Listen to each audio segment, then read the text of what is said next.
我觉醒了 S 级的超凡能力，可以凭空产生无限的魔力。本以为从此可以走上人生巅峰，然而却成了人人嫌弃的对象，只因我生成的魔力只对魔法师和暖妈有点用处，而我本身却只是29级的低级猎人，战斗的时候却只能在后面乖乖的看着。只有等队伍里的法师魔力耗尽之时，我这颗蓄电池才能发挥作用，立马上前帮助队友充满魔力。借由我的帮助，魔法师在全力一击下顺利击败 BOSS。然而没有人会感激我，只是把我当成了工具。佐野猎人，你今天好像没什么贡献吧？去把刚刚 BOSS 身上有用的部位采集下。虽然心有不甘，但我也只能乖乖照办。那家伙不是战斗人员吗？怎么连后勤的工作也要做？一旁的队友嘲笑道：“他呀，据说只有一个技能，叫什么魔力无限生成。别听到无限魔力就大惊小怪。虽然是个 S 级技能，然而却是个鸡肋。只有像今天这样打 BOSS 的时候，需要大量魔力，它的作用才能体现出来。平时刷怪的作用基本为零，所以成为猎人已经5年了，居然还没有到30级。对于这些嘲笑声，我只能默默忍受，等着瞧吧。只要我到了30级，一切都会不一样的。”回到大贤公会总部，我却被告知了一个最不想听到的消息。所以你应该也知道吧，已经没有人愿意和你组队了。而如今只有29级的你是不可能单独攻略迷宫的，所以经过大家讨论，将你调到事业部，那里可以让你充分发挥自己的作用。如果不能攻略迷宫，那我之前的努力算什么？最后我选择了离开。然而所有人都不知道的是，我的能力其实并不是魔力无限生成。令人惊讶的是，我的真正技能其实在成为猎人之前就已经获得了。随着技能的发动，我面前突然出现了一个弹窗，你要复制该对象吗？在我点击弹窗下方的按钮 Ctrl 加 C 后，弹窗瞬间化成一股蓝色的流光，随即手中的食物出现了一个一样的复制体。本以为是强大无比的技能，然而在了解后才知道这技能的弊端有多糟糕。只要复制出来的物品离开我的身体，复制品就会化成流光消散掉。令人生气的是，复制的装备也有等级限制，超过自身等级的装备将会复制失败。神奇的是，复制的魔力居然不会消失，同时也可以输送给他人使用，这就造成了别人对我技能的误解，由此就有了技能魔力无限生成。虽然我也试着复制别人的技能，然而却有着各种条件限制。这时手机上弹出一则资讯，卡利西亚龙的长剑将在岛国展出。这把长剑有2个特殊的技能槽和提高防御力的效果，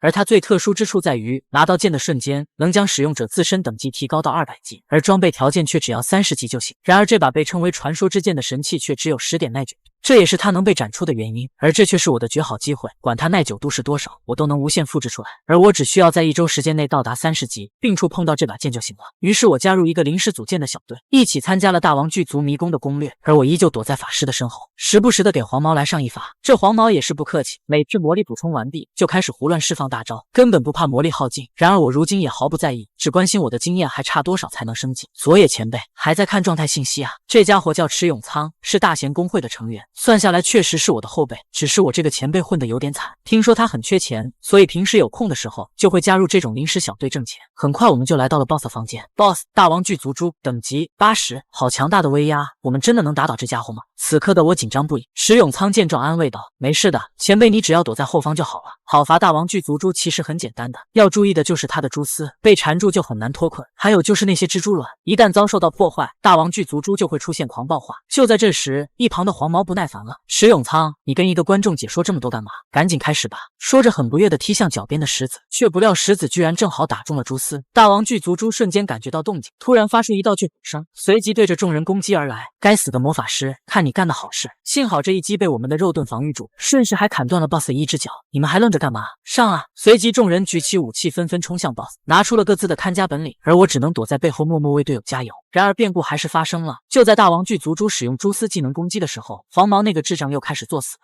居然对着巢穴方向释放大范围的火焰技能。BOSS 因为有蛛丝的保护没有受到伤害，然而巢穴里的猪卵却遭殃了。大王巨族猪见状彻底爆发，瞬间吐出无数个蛛丝，众人都来不及逃跑，纷纷被蛛丝缠绕住。为什么会这样？我的火焰居然对蛛丝不起作用。黄毛的大喊声吸引住了大王巨族猪，缓缓向这边走来。然而他这时才意识到自己的愚蠢，惊恐无比。不要啊！随着一声惨叫声，黄毛彻底消失在这个世界上。一旁的我看到这一幕，恐惧不已，我全身都被蛛丝牢牢困住，动弹不得。谁能救救我呀？而大王巨族猪的下一个目标居然是我。看着近在咫尺的怪物，我感到了绝望。本以为很安全才选择的低级迷宫，结果却变成了这样，我不甘心啊！你要复制粘贴吗？你敢相信我觉醒了一个奇葩技能？只要选择一个物体，按下 Ctrl 加 C 和 Ctrl 加 V， 一个完美的复制体就凭空出现。但是只要离开我的身体，复制的物品就会立马消散掉。然而却被我找到了一个 bug， 只要复制的对象是自己，每当我死亡的时候，能力就会自动发动，粘贴出复制之前的自己，然后原来的尸体就会消散掉。死而复生的我并没有摆脱危机，再次被 boss 杀死。Ctrl 加 V， 重新复活的我立马躲了起来。这样下去不行，该怎么办呢？就在我烦扰之时，却听到了一道微弱的求救声，竟然是池永仓，他居然还活着。然而此刻的我自身难保，看着不断逼近的 boss， 我知道如果我再不做点什么的话，池永仓必死无疑。可恶，作为前辈的我怎么可以眼睁睁地看着后辈被杀？于是我提刀冲了上去，对着 boss 即将要攻击的脚重重砍下，强大的反震力将我自己摔倒在地。幸运的是 boss 的攻击也因此发生了偏移。就在这时，系统弹窗浮现，等级提升至30级。我一脸疑惑地盯着系统面板，怎么回事？我怎么突然就升级了？难道是我刚刚的攻击起了作用？而就在我愣神之际，我再次被 boss 杀死。Ctrl 加 V， 开什么玩笑？既然我的攻击能对你造成伤害，那我也不打算逃了，即使死上无数次，我也要把你打倒。经过3天3夜的大战，我已经死亡了不下50次，整个队伍的武器几乎都被我用坏了。好消息是，我等级又有所提升，而 boss 如今早已经遍体鳞伤，是时候结束这次战斗了。我迅速躲过 boss 的蛛丝攻击，在对方再次向我袭来之时，我抓住机会一跃而起，顺着巨足跳了上去，然后举剑高高跃起。去死吧，丑八怪！我用尽了全身力气砍向 boss 的脑袋，然而剑居然断了。这就是复制粘贴的便宜货，太坑了吧！我失去平衡，重重的摔倒在地面上。在我准备再次迎接死亡之时，奇迹发生了。刚刚砍中的部位突然出现了裂痕，一下子就蔓延至全身。随着一声爆炸声响起 ，boss 化成了无数的碎块散落开来。此刻左野无力地躺在地上，大口呼吸着，哈哈哈哈！我终于做到了。随即大量的升级提示窗口弹出，恭喜你获得大王巨足蛛的奖励。休整过后，我背着池永仓准备离开这个迷宫，然而却被突如其来的攻击击中。我惊恐地望向前方，只见前方突然冒出大量等级30的蜘蛛幼体。可恶，我自己倒没什么问题，只是池永仓还在这里啊！对于这么多蜘蛛的攻击，我能做的只有用自己身体护住它。就在这群小蜘蛛飞扑而来之时，奇迹发生了，最前面的小蜘蛛被一刀斩断，而在我面前突然出现了一个身影，无数的蜘蛛向他扑来，而神秘人只是抬起武器，只见一道恐怖的地狱火瞬间将所有蜘蛛燃烧殆尽，而地狱火是最高级的火焰魔法，全世界会使用的人屈指可数。如果我没有记错的话，岛国应该只有一位使用女巫之刃的魔剑士。目前岛国猎人排名第5位的七濑猎人，幸存者就只有你们2个人吗？看着满地的尸体，全都是高等级的猎人。低等级的佐野不仅在 BOSS 房间存活了下来，而且还拯救了一名队员。七濑不得不开始怀疑，这里到底发生了什么事情？你是怎么做到的？回到岛国猎人协会总部，没想到的是七濑猎人还是迷宫出入境管理的所长。经过几句简单的问询后，这是大王巨足蛛的蛛棒，还有其他本次迷宫的收获，到时候一并给你。如果没有其他事，你可以回去了。我都难以置信，就这么简单。我那队伍可是未经登记的，属于非法攻略迷宫，就这么简单就可以走了？这样的事情每天都在发生，许多未登记的队伍为了各自的利益，因为擅自前往迷宫而造成伤亡。协会其实已经默认了这种行为。得到答案后，我松了口气，起身准备离开。七濑拿起蛛棒叫住了我。你好像忘记了这个，不用了，请将这个和其他收获转交给我的后辈吧。说完就关上了房门，走了出去。看着手中的蛛棒，七濑疑惑不已，这家伙到底隐藏着什么？走出房门的我再也忍不住自己的面容，撇嘴露出了一个得意的微笑。太好了，我成功了！蛛棒吗？我现在有无限多。我觉醒了一个概念神的技能，只要按下 Ctrl 加 C 和 Ctrl 加 V 就能无限复制物品。通过程序员敲代码的多年经验，实现了卡 bug 无限复制粘贴自己。在死亡50多次后，成功耗死 BOSS， 讨伐大王巨足蛛成功，获得奖励。大王巨足蛛的蛛棒能像大王巨足蛛一样发射蛛丝，具有很强的粘性，使用等级40。这是什么鬼东西？好不容易击杀了 BOSS， 居然给我这样一件道具。总之还是先复制一下吧。然而在我触碰的瞬间，蛛棒居然在我眼前消失了。我一脸疑惑，不知道发生了什么。大王巨足蛛的蛛棒被现有技能吸收 ，Ctrl 加 C 的能力值提高 ，Ctrl 加 V 的能力值提高。我惊讶地看着系统弹窗中的文字 ，Ctrl 加 C 可以复制被控制的对象 ，Ctrl 加 V 可以粘贴目标，等级 LV1，3个技能选项，真是太棒了！没想到我的技能也是能升级的。我立马点开 Ctrl 加 V 下方的3个技能选项，只见新的弹窗出现在我面前。选项1，你可以粘贴你复制的对象，并维持你想要的时间。选项2，你可以在任何地方粘贴你的对象。选项3，你可以解开大王巨足蛛的蛛丝。进化后的技能能真是给了我一个大大的惊喜，以后复制的对象即使离开我的身体也不会立马消失。首先来尝试下复制猪棒1分钟，果然离手后也没有消失。再静静等候1分钟后，猪棒也准时消失了。我这是要发呀！只要将时间设置成1000年、10000年，那不就等于不会消失了？一想到在迷宫中的收获，我不禁哈哈大笑起来。从今天开始，我就是有钱人了，最棒的人生在等着我。东京彩虹桥上，一辆巨大的卡车在飞速行驶，而这俩正是运输卡利西亚龙之剑的车辆。而负责运输的人员有摩尔格兰特，等级112级；阿瑞斯修，等级131级，职业魔法师。两人都是隶属于国际猎人协会。这里应该是这把剑展示的最后一站了吧？结束后有打算休假吗？我想在岛国迷宫中探寻一番，要是这一次你能找到就好了。然而阿瑞斯并不领情，多管闲事可是会吃苦头的。就在这时，对讲机里传来通报声，正在通过彩虹桥迷宫，因为迷宫中的电磁波干扰，通讯大约会中断5分钟。听到这里的摩尔看向了窗外，海面上的迷宫感觉真浪漫啊。然而阿瑞斯却感到了不安。与此同时的另一边，彩虹桥迷宫出入境的事务所，2名猎人正在这里负责站岗。火球，这个工作也太无聊了。然而火球不屑地瞥了一眼小田屋，你这个21级的菜鸟，靠关系获得这么轻松的工作还不满足？要知道3周之前，这里可是发生了重大变故。就在这时，一个奇怪的东西突然滚到了脚边，仔细一看，居然是一只史莱姆。小田屋连忙弯腰抱起，比迷宫中的还要可爱啊！然而火球见状脸色大变，魔物怎么会出现在迷宫外面？这时旁边突然出现了一个身影，火球惊恐地看着后方，只见一只巨大的哥布林向着他们挥棒而来。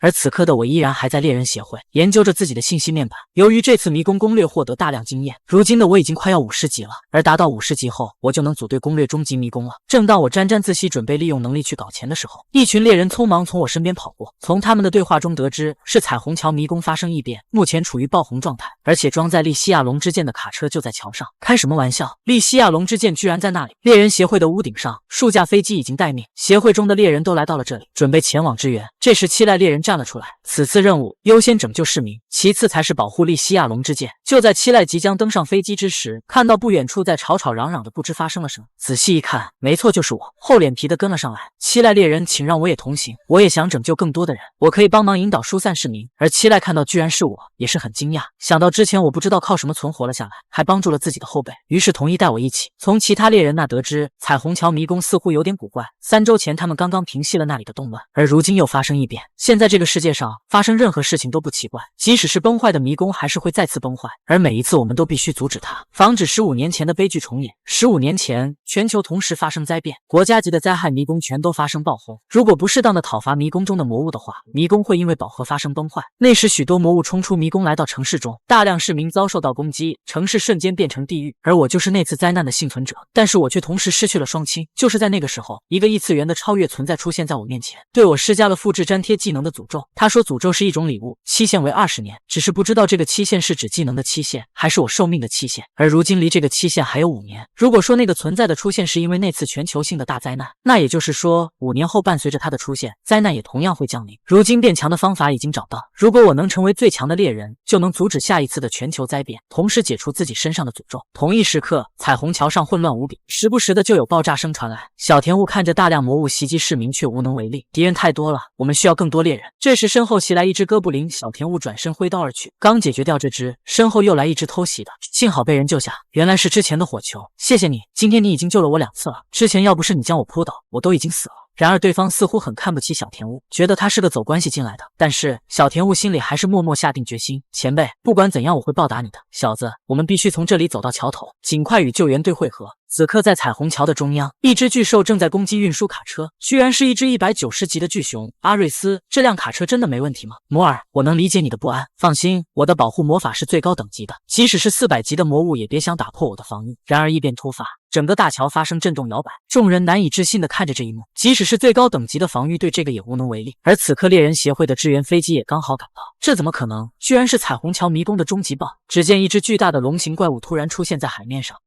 完蛋了，完蛋了！迷宫发生崩塌，大量魔物入侵到人类社会。正当猎人不断向这边集结之时，迷宫的 BOSS 居然也出现在海面上，全员准备出击。下一秒 BOSS 对着大桥就是一发龙息。一瞬间周遭的一切都被吞没在攻击中。BOSS 面前的彩虹桥就消失了一大截，只剩下 BOSS 矗立在海面上。飞机上的我惊恐地看着这一幕。这时 BOSS 似乎发现了头顶上的飞机，张开大嘴准备发动攻击。一道巨大的龙息再次喷出，下一秒飞机就发生了爆炸，众人连忙跳下躲避。由于迷宫 BOSS 的出现，计划改变，协会全体猎人准备讨伐 BOSS。没一会，协会猎人纷纷聚集，随即期待发动魔法，刀尖上不断冒出地狱火。随着一声大喊，无数的地狱之火从刀尖喷射而出，直冲 BOSS 而去。而此刻的佐野则利用猪棒顺利着陆，现在首要目标就是卡利西亚龙之剑。佐野一路上发现了大量魔物的尸体，然而却没看到猎人。就在疑惑之时，一声大喊传来：“快逃！”只见小田雾正在拼命击杀眼前的怪物，而身后却是重伤的火球。“你快走吧，不然你也会死的。”然而小田雾却做不到抛弃队友。“你这混蛋，你知道为什么在高等级的迷宫中会出现低级的魔物吗？因为他们都是成群结队的出现，如果你再不跑就来不及了。然而已经晚了。狼妖等级15，个体等级很低，但是一般都是成群结队的出现，在一起的实力堪比高等级魔物。只见后面密密麻麻都是狼妖的身影，然而小田雾却没有后退。前辈之前保护了我，这一次就由我来守护前辈。佐野远远地看着这一幕，想起自己上次拯救后辈的场景，本想离开的脚步又停住了。此刻他们已经被狼妖包围，小田雾艰难地抵挡着。然而魔物还是太多了，就在狼妖即将扑倒到小田雾时，佐野及时赶到，直接用身体将狼妖撞飞。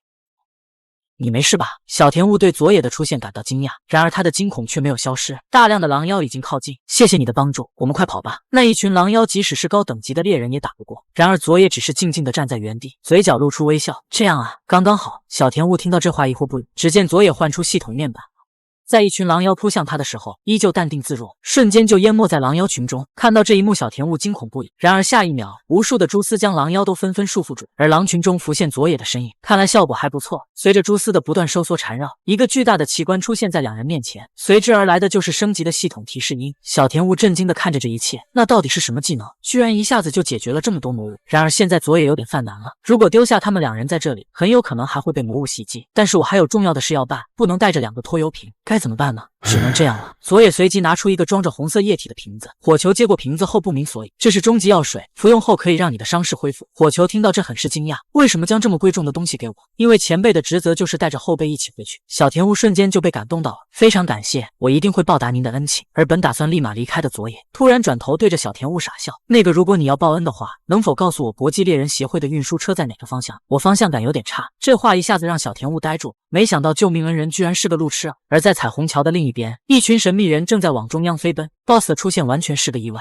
如果我们走错一步，就会满盘皆输。还有七濑和协会的那群人会优先讨伐 BOSS， 因为讨伐 BOSS 是平息迷宫的最快方法。我们就趁这个机会抢夺卡利西亚龙之剑。此刻彩虹桥的中央，魔物巨熊还在疯狂攻击。这时阿瑞斯一个昏睡魔法再次使出，巨熊倒在地上立马就睡着了。又让他睡着了吗？明明是个猎人，结果却是个非暴力主义者。就在这时，一颗圆形铁球飞射而来，幸好摩尔及时发现，一刀就将射来的铁球砍成了2半。就知道你们会来。巡回展示中这样的事情已经发生了好几次了。出来吧，强盗们！随即一群黑衣人从黑暗中走出，嗅觉真敏锐，真想和你切磋切磋。说着就飞身上前，摩尔连忙举刀格挡，别小看护卫的工作。说着就挥刀砍去，然而却被对方轻松躲开，并向后撤去。摩尔立马上前追击，阿瑞斯见状连忙叫住他。然而为时已晚，摩尔突然失去了对身体的控制，并伴随着鲜血的喷出。我这是怎么了？阿瑞斯连忙跑了过。那些家伙使用的毒丸，中毒后会阻断体内魔力的吸收，而毒丸明明是国际猎人协会明令禁止的物品。一向沉稳的阿瑞斯此刻也不由得暴怒，我会让你后悔这么做。说着手上魔法发动，然而却没有一丝的伤害。黑衣人嘲笑道，一个不会使用魔法的魔法师还是去死吧。说着手中就汇聚了一个大火球。就在他准备发射之时，黑衣人的脑袋就直接搬家了，攻击的居然是那头巨熊。原来刚刚的魔法是唤醒了这头魔物，黑衣人在巨熊面前显得那么的渺小。随着一声咒吼声，面前的黑衣人全被巨熊解决掉，而领头之人见状立马逃跑。失算了，这次还是先跑为妙。解决掉黑衣人的巨熊缓缓逼近阿瑞斯他们，能再次让他睡着吗？不行了，如今我也因为毒素导致魔力被阻断。我知道你总有一天会因为你的非暴力主义吃点苦头的，没想到会是今天。是啊，但是你不一样。说着就冲了上去，手中魔法阵展开。摩尔见状连忙大喊，快回来，你会死的。强行调用魔力冲开毒素，让他痛苦难耐，果然还是不行吗？在冲到巨熊的脚下之时，魔力已经耗尽，而迎接他的是巨熊那尖锐的利爪。摩尔，对不起。我叫阿瑞斯，是一名131级的高级魔法师，然而却是个非暴力主义者，因此我的守护魔法链的登峰造极，即使高等级的魔物也无法打破我的防御。这次我和搭档负责运输传说级的剑，没想到的是，不仅碰到迷宫的崩塌，还遇上了趁火打劫的强盗。由于我是非暴力主义者，所以只是被动的防御，全靠队友的反击。然而却不小心中了他们设下的毒素，因此导致我们魔力堵塞。没办法，我只好唤醒一旁的魔物巨熊，利用巨熊将强盗打跑。然而巨熊的下一个目标却是我们，队友现在已经无力再战。为了他，我冲了上去，强行调用魔力。然而在冲到巨熊面前时，魔力已经耗尽。就当巨熊的利爪攻击而来之时，阿瑞斯面前出现无数的蛛丝，瞬间捆绑住袭来的熊爪，随后缠绕至魔物全身。巨熊不断挣扎却无济于事，最终捆绑成一个粽子才结束。阿瑞斯难以置信地看着眼前的这一幕，这正是佐野的杰作。他们3人刚好赶到这里，没想到真的成功了。对于佐野3人的出现，阿瑞斯和摩尔警惕不已，以为又是来抢夺宝剑的强盗。然而不管佐野怎么解释，他们都不相信。直到小田屋拿出他的证件，我们是岛国猎人协会的猎人，负责彩虹桥迷宫出入的管理者。佐野见状，再次助攻，拿出2瓶终极治疗药水。总之，先将身体的伤治好再说。阿瑞斯和摩尔这才放下警惕。这时空中飞过数架飞机，太好了，又有新的支援赶来了，终于要得救了。此刻七濑猎人依旧在跟 BOSS 交战着。就在这时 ，BOSS 进入了第3阶段，七濑猎人立马停止攻击，小心大范围的冲击波。我们的增援已经到了，必须为市民的撤离争取时间。迷宫崩塌这样就能平息吗？七濑猎人，好久不见。来的人叫成崎降斗，等级503级，职业暗黑魔法师。七濑猎人惊讶地回头望去，你怎么会在这里？而成崎并不打算解释，只是举起手中的魔法杖，魔法发动。只见 BOSS 面前出现了一个巨大的魔法阵。七濑见状，立马叫对方停手。如果用那个魔法无法打倒他的话，后果不堪设想。然而成崎却不打算停手，如果在意这些小事的话，什么也完成不了。这次就交给我吧。黑暗闪电随着话音落下，BOSS 被恐怖的黑色闪电笼罩，发出了痛苦的惨叫声。七濑见状，连忙大喊：“大家快逃！”只见 BOSS 庞大的身躯倒下来，彩虹桥再次被冲击的左右摇摆。当混乱过后，大桥已经被摧残的面目全非。劫后余生的佐野庆幸自己活了下来，差点以为又要死了呢。转头看向断桥处的下方，还好大家和运输车都没有事。然而在看向另一边的时候被吓到，只见一排锋利的锯齿映入眼前，顿时吓得佐野不敢发出任何声响，生怕一点动静就将这怪物吵醒。此刻成崎踏着虚空飞了过来，没想到还有幸存者。而佐野看见对方胸前的徽章也是惊讶，居然是岛国排名第3的未来公混。成崎注意到一旁被捆绑住的巨熊，只是轻轻的触碰了下蛛丝，整个蛛丝开始不断崩裂，甚至是巨熊也一并被撕裂成无数块。我看到这一幕震惊无比，随即被系统的提示音吸引，大量的升级提示出现在面前，然而却没有击杀巨熊的物品奖励。而一旁的成崎也听到了升级提示音，转头看来，这些蛛丝竟然是你这小鬼弄的。那巨熊的奖励一不小心被我拿走了，还给你吧，我可不喜欢抢别人东西。就在这时，七濑猎人也赶到了这里，看到佐野很是惊讶，立马说道：“现在赶紧离开，如果那家伙醒来，会立马暴走，进行大范围攻击。”佐野疑惑道：“为什么不趁现在打倒他？”很不幸，这是不可能的。高等级的 BOSS 会有多个阶段，而讨伐时必须分阶段讨伐。根据 BOSS 的能力，生命力下降到1/3时，会使出必杀技，不管是狂暴化还是广域攻击，都是全范围的攻击。而现在正处于刚刚进入第3阶段 ，BOSS 会有一层屏障保护自己，不断吸收周围的魔力，这期间的任何攻击都是无效的。就在这时 ，BOSS 的眼睛突然睁开，张开大嘴，愤怒笑，竟然比预计的还早苏醒。成崎转头看下佐野，小鬼再见了，死了可别怪我。说完就和七濑一起朝 BOSS 飞奔而去，再次和 BOSS 展开了激烈的大战。佐野这时立马把大伙救了上来，各位现在情况紧急，现在 BOSS 已经进入第3阶段，马上就要进行大范围的攻击，然而我们已经来不及逃离这里。众人听了很是惊讶，所以我必须立马拿到卡利西亚龙之剑讨伐 BOSS， 我保证过后一定归还。然而这种鬼话摩尔根本不信，虽然你救了我们2次，但是你这样低等级的猎人，即使拿到那把剑也不可能击败这个终极 BOSS， 更何况那把剑现在的状态也无法使用几次了。果然还是不行吗？就在这时，阿瑞斯开口了，我们需要大量的魔力来解开拖车的封印，然而我们现在因为强盗的毒素而无法吸收魔力，真是太好了。我在迷宫里被称为移动的魔力充电桩，因为我有一个无限魔力生成的技能，随着我的能力发动，阿瑞斯瞬间充满了魔力，运输车上的封印也随即解开。佐野见状立马跳了下去，我一定会遵守约定，保护好你们的。阿瑞斯，你为什么要这样做？没关系的，他刚刚即使束缚住了巨熊，也没有将其击杀，这就是打动你的理由吗？女人真是难以理解的生物。跳上运输车上后，我兴奋无比，卡利亚龙之剑终于要到手了。然而就在这时，之前的强盗突然出现在背后，直接举刀刺来。佐野意识到危险的时候已经太晚，直接被对方刺中胸膛，随即跌入车内。这宝剑最终还是被我获得了。随着强盗缓缓打开宝箱，一把漆黑的长剑赫然躺在里面。当使用者死亡，大王巨足蛛的蛛丝会随即解除。随着蛛丝的断裂，整辆运输车一头扎进了水里，不断下沉至漆黑的深海中。你确定要粘贴对象吗？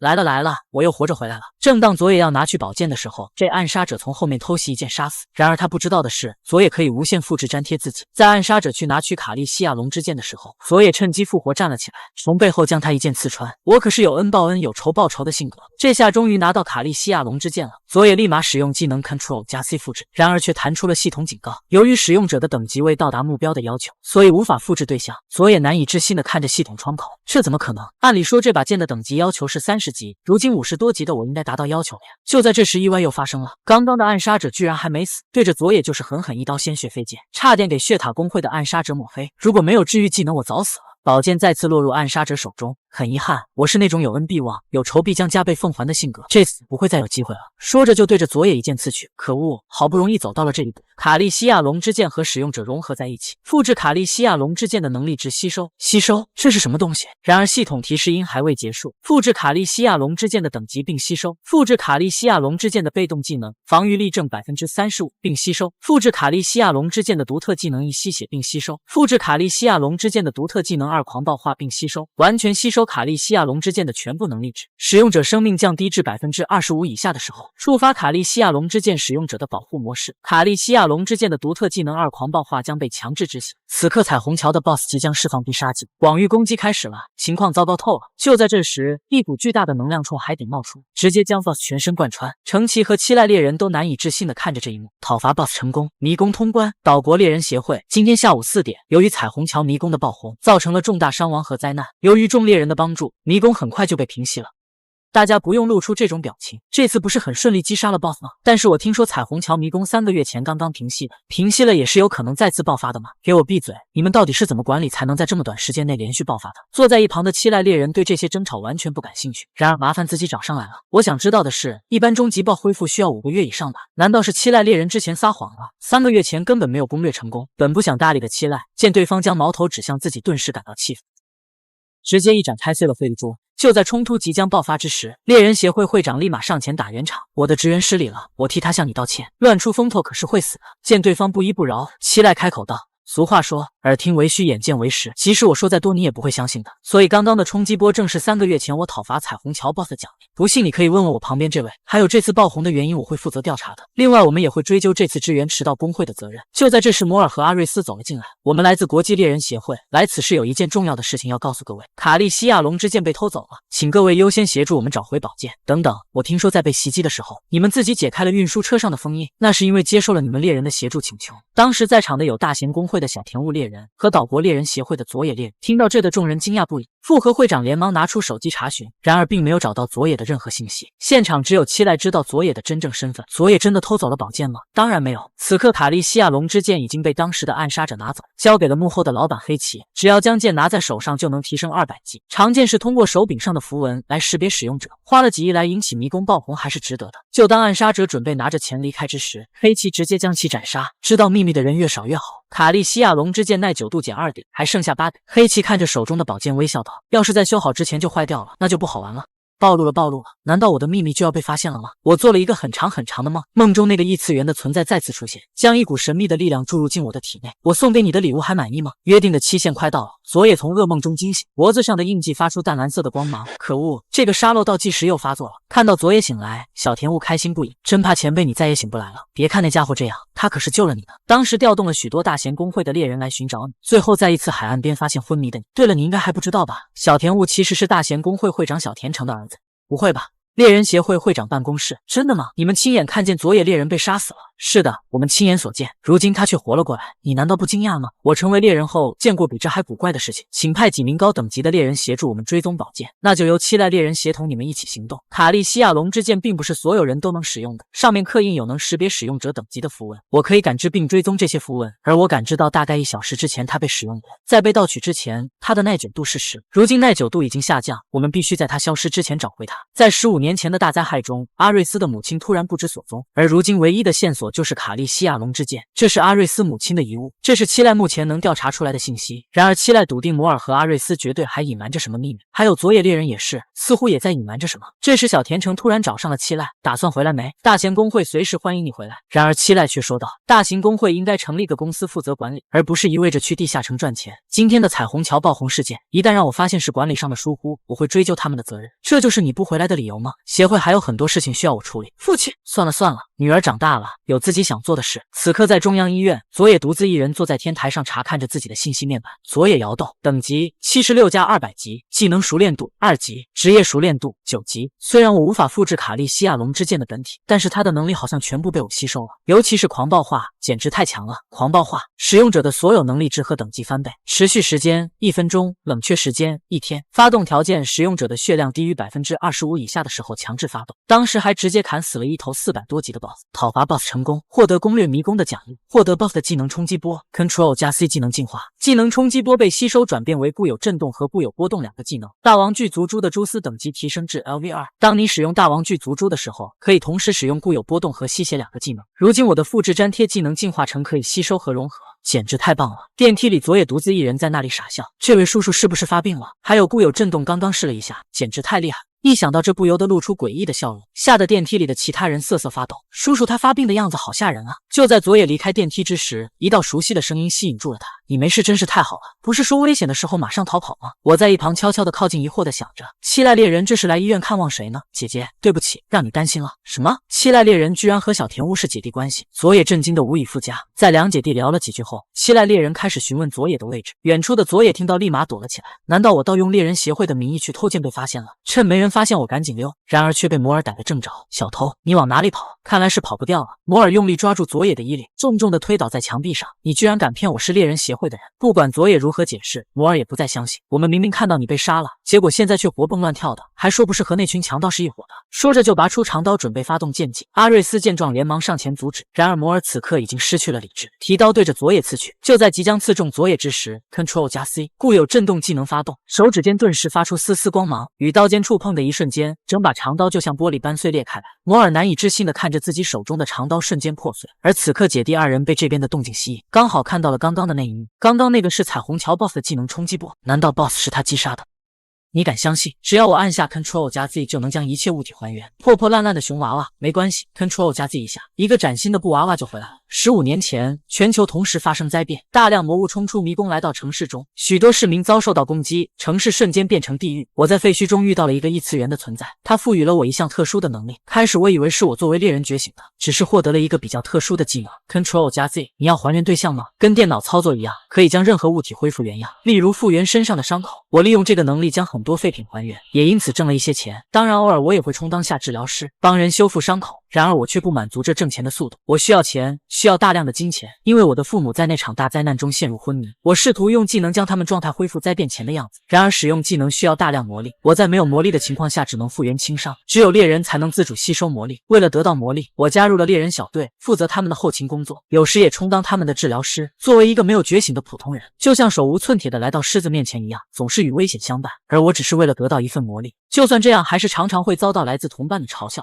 在一次迷宫攻略中，我们的队伍遭到毁灭性打击，只剩下遍体鳞伤的我狗活了下来。看着身旁奄奄一息的队友，我不但没去治疗他，还将周围队友掉落的装备收集起来。我受够了这样的日子。就在这时，那个男人突然出现在我面前。听说你需要魔力，跟我签订契约吧。我叫黑崎巧。就这样，有田沙良被他带走，后来成为偶像组合 IF 的成员。真羡慕你一日三餐都可以吃这么多好吃的，身材还能保持原样，真是人生幸事啊！还记得第一次看到你，明明眼前就有一个快要死的家伙，而你却只顾着盗取他们身上的装备。那时候我就知道我们是同类。为了避免误会，我事先声明，只要这个契约还在，你不管做什么我都不会干涉。那你这次为什么要我一同前往迷宫？黑崎拿出卡利西亚龙之剑说道，为了修复它，而想要使用你的能力使它复原，则需要大量的魔力。我保证，这是最后一次让你去迷宫了。听到这话，有田沙良非常激动。难道说无限生成道具就在那个迷宫里？是的，我们找到了。虽然说我们的契约是尽可能的不让你前往迷宫，但这一次必须要你和我一起去才行，而且是最后一次了。主角一行人根据阿瑞斯的感应找到了之前宝剑使用的地方，看来我们来晚了一步。话说只能等对方使用了卡利西亚龙之剑，你才能感应到对方所在位置吗？如果这样下去，宝剑的耐久度就没了。对了，我记得那个暗杀者说过自己是血塔公会会的。我从来没有听过这个工会，可能是某些隐藏的黑暗工会。我知道一个人肯定知道这些情报。很快，众人来到未来工会总部。原来七濑说的人居然是程奇。虽然未来工会口碑不怎么样，但作为国内第2大工会，在迷宫攻略的管理和情报上可是世界一流水平。程奇降斗办公室中，根据未来工会的调查得知，血塔工会是一个很神秘的组织。他们最近似乎盯上了石像鬼的雪山的迷宫。这个迷宫是15年前被发现的，至今为止都没有被攻略成功。据资料统计，该迷宫在最难缠迷宫中排名第1，攻略小组只有2次，收集小组只有1次，而其中有个隐藏 BOSS 巨人石像鬼。据说击败这个 BOSS 会得到一个隐藏奖励巨人的心脏，又叫做无限生成。无限生成吗？虽然我不需要，但确实是个很厉害的道具。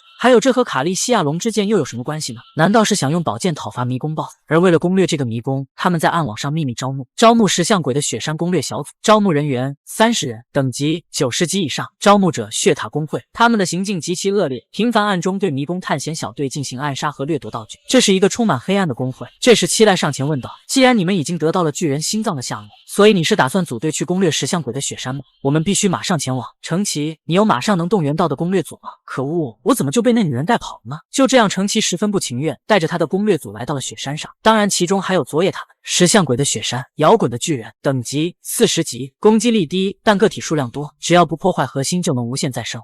为了获得巨人的心脏，血塔工会和未来工会都同时来到了石像鬼的雪山中。一边是拥有 Control 加 Z 的偶像少女，另一边则是 Control 加 C 和 Control 加 V 的不死小强。这里的魔物虽然等级不高，但只要核心未被破坏，他们就能无限重生。再加上他们数量庞大，因此极为棘手。这种鬼地方我就不想来。只见程奇举起手中的魔法杖，随即大量的石像鬼腾飞而起。随着黑暗魔法的再次发动，空中的石像鬼迅速向中心汇聚，爆炸吧！下一秒传来巨大的爆炸声，石像鬼瞬间化成了碎块。干完这一切，转头对着身后的队友道：记得把掉落下来的核心破坏掉。未来工会的猎人瞬间变得轻松无比，有队长在，真是太简单了。就这样，程奇靠着他的黑暗魔法，不断清扫这里的魔物。佐野在远处目睹这一切，不禁感到无言以对。之前他还那么抗拒，现在却成了最有积极性的人。根据阿瑞斯的调查发现，这个迷宫应该属于归纳式迷宫。迷宫一般是用区来划分的，对于普通迷宫来说，只要你熟悉路线，完全可以绕开部分区域，直接挑战最终 BOSS。但是在归纳式的迷宫中，必须按顺序一个区域一个区域的攻略。如果中途攻略失败，隐藏的区域就不会出现，所以我们必须击败这里一定数量的石像鬼 BOSS 才会出现，在之后隐藏区域才会出现，而且我们必须要快。如果击败 BOSS 的奖励是进入隐藏区域的钥匙，那么我们必须要比血塔工会先一步拿到才行。而对于佐野来说，他才不管什么隐藏 BOSS， 他来这的目的只有一个，帮助阿瑞斯拿回卡利西亚龙之剑。 Control 加 V， 使用大王巨族蛛的蛛丝，瞬间无数蛛丝缠绕住石像鬼。 Control 加 V， 随着蛛丝的使用，固有波动随之发动，瞬间将石像鬼碾成碎片，顺便摆出帅气的造型。真男人从不回头看爆炸。阿瑞斯这边则是使出冰冻魔法，一下子将前方的石像鬼全部冻结住，配合上摩尔的斩击，轻松解决掉这些魔物。然而石像鬼实在过于难缠，还是有几名猎人不敌，被狠狠击中。还好七濑及时赶到，一刀将其手臂砍断，然后举起手掌蓄力，对着石像鬼就是一发冲击波，瞬间将其轰成了粉碎。转头询问刚刚的几位猎人有没有受伤，然而却在其中发现了一个熟悉的身影。小屋，你怎么会在这里？这人正是七濑的弟弟小田屋。我为什么不能来？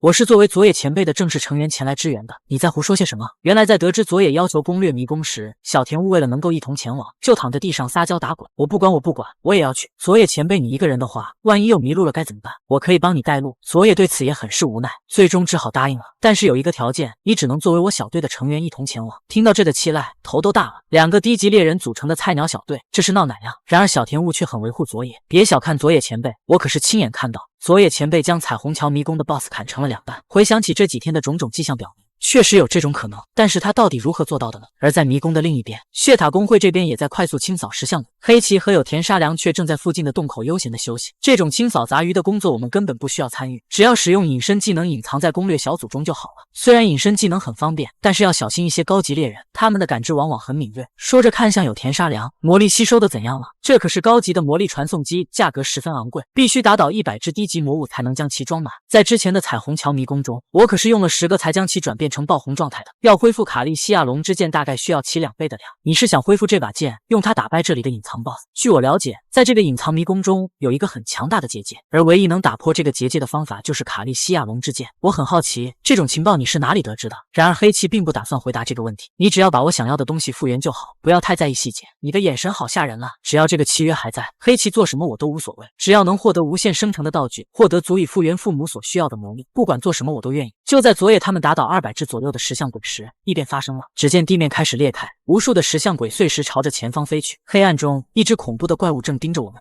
为了获得巨人的心脏，血塔公会和未来公会纷纷来到雪山迷宫。在击杀了200多只石像鬼的巨人后，一个巨大的魔物突然出现在众人面前，便诉求道：“石像鬼雪山的 BOSS， 等级150。”只见 BOSS 伸出巨手，向着众人抓去。可恶，这 BOSS 也太大了吧！就在这时，程奇站了出来，对着 BOSS 就是一发黑暗魔法，瞬间就将 BOSS 击成粉碎。老大就是厉害，仅仅一击就结束了。然而下一秒 ，BOSS 的核心浮现，快速落到了之前石像鬼的残骸处，周围的残骸开始不断向中心聚集，而在旁边的2名猎人吓得僵在原地。这时 ，BOSS 已经基本复原。糟糕，程奇连忙再次使出黑魔法将其击损。然而核心还是完好无损。就在这时，佐野抓住机会，直接对着核心使用大王巨足蛛的蛛丝。只见无数蛛丝缠绕向核心，然而速度和强度都太弱，根本无法阻止 BOSS 复原。而此刻面前的 BOSS 似乎更加强大了。可恶，每次复原都会将周围的石像鬼的残骸吸收，必须快点想个办法。就在这时，希赖挥枪使用地狱火，直冲 BOSS 而去，然而却没有任何效果。可恶，无法将其核心融化。我就知道，别以为摆出一副很了不起的样子就很厉害。这次迷宫讨伐最难缠的还是中间这个 BOSS。要触发 BOSS 出现的条件是要击败一定数量的石像鬼，然而 BOSS 还可以依靠石像鬼的残骸来修复自己，这就是归纳式迷宫的可怕之处。如果是普通猎人小队，早已经被打得落荒而逃或者全军覆没，这都可以和一般迷宫的终极 BOSS 媲美了。那么打倒他的方法有2种，一种就是破坏核心，另一种就是融化所有石像鬼的残骸。然而这个工程量也是巨大的。这几击下来，希赖已经满头大汗了，而 BOSS 却在他的身后再次重生。希赖连忙转身，凭借着意志再次使用地狱火，将其残骸彻底融化。一旁的佐野着急地看着这一切，如果使用卡利西亚龙之剑，肯定能顺利解决，但是这会被阿瑞斯他们发现。就在这时，佐野想到了什么，从系统空间中取出之前获取到的道具——巨熊的角。技能1可以在一段时间内掌握任何物体，技能2可以进入任何物体，并对其造成伤害。佐野立马使用 Control 加 V 吸收，获得技能1。如果和蛛丝一起使用，蛛丝将会更加牢固。技能2进入目标体内，吸收15%的血量和魔力。佐野立马冲向 BOSS， 这下有戏了。而此刻七濑还在融化石像鬼的残骸，就算七濑猎人再厉害，也不可能无限制的使用地狱火。如果再这样下去，可能就危险了。糟糕，已经到极限了。BOSS 直接伸出巨手向着七濑抓去。就在这关键时刻，无数蛛丝缠绕而来，直至将 BOSS 捆成了一个木乃伊。幸好赶上了，众人都难以置信的看着这一幕。而佐野着急的找到程奇，要求再攻击一次，由我来阻止核心的移动。程奇也不拖沓，连忙发动黑暗魔法。BOSS 再次被击成粉碎，核心浮现的瞬间，无数蛛丝就缠绕而来，立马将其死死包围在其中，阻断了核心和残骸的接触。成功了！程奇不敢相信自己的眼睛，居然可以用低级的道具困住了高级 BOSS。众人见状欢呼不已。而在战场的不远处，黑崎和有田沙良本想在一旁坐收渔翁之利，然而佐野的蛛丝打破了他们的计划，终止收集魔力，计划提前准备实施作战行动。随即周围隐藏的血塔公会猎人都开始行动起来，因为那个奇怪的家伙，事情发展成这样，如今夺取核心要是变得很麻烦，只能我亲自出手了。你敢相信我们打生打死通关的迷宫，竟然就因为女孩按了下 Ctrl 加 Z， 迷宫就被还原成初始状态。完了，又要重新开始。书接上回，经过大家的配合，终于将 BOSS 的核心封印住了。就当佐野询问该谁来破坏核心之时，大家一致表示是你捕捉到的，理应由你来破坏它。佐野听完也不推脱，毕竟现在他很需要这份奖励。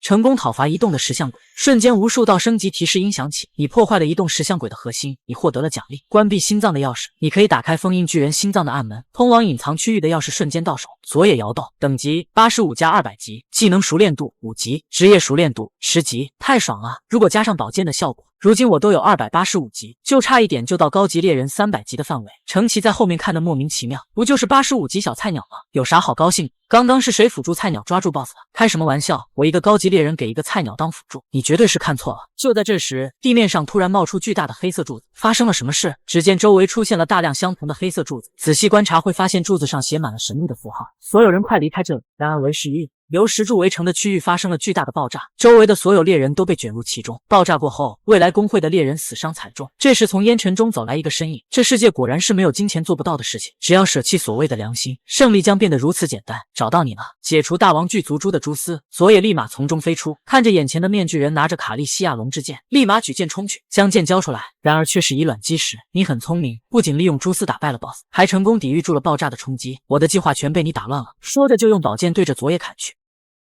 混蛋！附近的七濑着急地看着这一幕，顿时完全失去了理智，举起长枪使出了他最强技能地狱的导火线。这时阿瑞斯发现异常，连忙想要阻止，但是已经来不及了，一股的地狱之火直冲黑崎而去。烟尘过后，没想到受到重伤的却是七濑。程奇见状着急的大喊：“快使用回复技能！”阿瑞斯连忙出来制止了这行为。程奇大师不可以使用魔法。刚刚爆炸的同时，空气中弥漫着有毒气体，导致我们无法正常吸收魔力。这是血塔工会的惯用伎俩。这时地面上不断冒出黑色液体，黑崎竟然完好无损的重新出现在众人面前。这不可能，竟然是影子移动！那家伙居然会使用隐秘系中最高级的技能。黑崎再次来到奄奄一息的佐野面前，只见 BOSS 的钥匙掉落在一旁。当将钥匙拿起来之时，关闭心脏的钥匙转移到持有者身上，目标达成。黑崎顿时被激怒，交出来，不然我绝对会杀了你！真是可笑，夺走长剑的家伙居然是你这样的人渣！说着就悄悄地使用技能蛛丝，不断缠绕向黑崎，直至将其完全覆盖在其中。使用大王巨足蛛的蛛丝触发巨熊锁链的技能，下一秒全部蛛丝长出一排排锋利的尖刺，不断缠绕在一起，最后形成了一个巨大的蒜头。这就是抢走我宝剑的后果。然而当蛛丝解除后，佐野惊讶地发现里面居然什么都没有。这时黑崎从佐野的身后冒出，是我着急了，还是第一次见到这种技能，要不是里面也有影子的话，我就真的死了。说着就打算给佐野致命一击。你知道我的绰号吗？以前大家都叫我移动的魔力充电桩，虽然是第一次这么使用，但是应该没有什么问题。这就是你的遗言了吗？再见了。就在这时，程奇感受到有源源不断的魔力汇聚在体内，虽然不知道是怎么回事，但是这样刚刚好，就让我来终结血塔工会吧。瞬间空中凝聚成一个巨大的光球，黑崎见状疑惑不已，竟然是程奇的广域魔法，他到底哪来的魔力释放这么大范围的魔法？我的影子移动被克制了，逃不掉了吗？这可不妙啊，那只能这样了。沙梁，就是现在，收到。顿时有田沙梁周围的箱子全部开启，无数魔力从箱子中飞出，在空中凝聚成一个巨大的魔力球。Ctrl 加 Z 将石像鬼雪山的迷宫还原成初始化状态。爆发了！雪山的石像鬼居然出现在市中心。黑崎在拿到了隐藏区域的钥匙后，立马命令有田沙良发动技能 Ctrl 加 Z 将石像鬼的雪山复原并初始化。突然整个雪山开始狂风四起，瞬间就完全覆盖在恐怖的气流中。幸好程奇张开了结界，将众人保护在其中。随着气流的肆虐，石像鬼的残骸开始不断汇聚，最后拼接在了一起，他们又复活了。这是怎么回事？难道迷宫被初始化？只见密密麻麻的石像鬼再次袭来。可恶啊！四周还残留着妨碍吸收魔力的毒气，我必须用屏障保护大家。但是这样的话就没办法对付石像，一直待在屏障中也只是在自取灭亡。正当程奇犯难的时候，七濑站了出来，直接对着石像鬼就是一记猛烈的地狱火。程奇很是惊讶，七濑猎人你怎么还可以使用魔力？你刚刚没听见佐野猎人的话吗？移动的魔力充电桩可以无限生成魔力分给同伴，据说这是佐野猎人的固有技能。这不可能，能做到这种事的只可能是法师系的猎人，而佐野根本不是。像我和七濑猎人这样的超高级猎人，发动技能都需要大量的魔力，而且不仅仅是我，在场的全部成员魔力都被他瞬间充满，从来没有听过什么无限生成魔力的技能。如果是真的话，那我们与其寻找巨人的星子。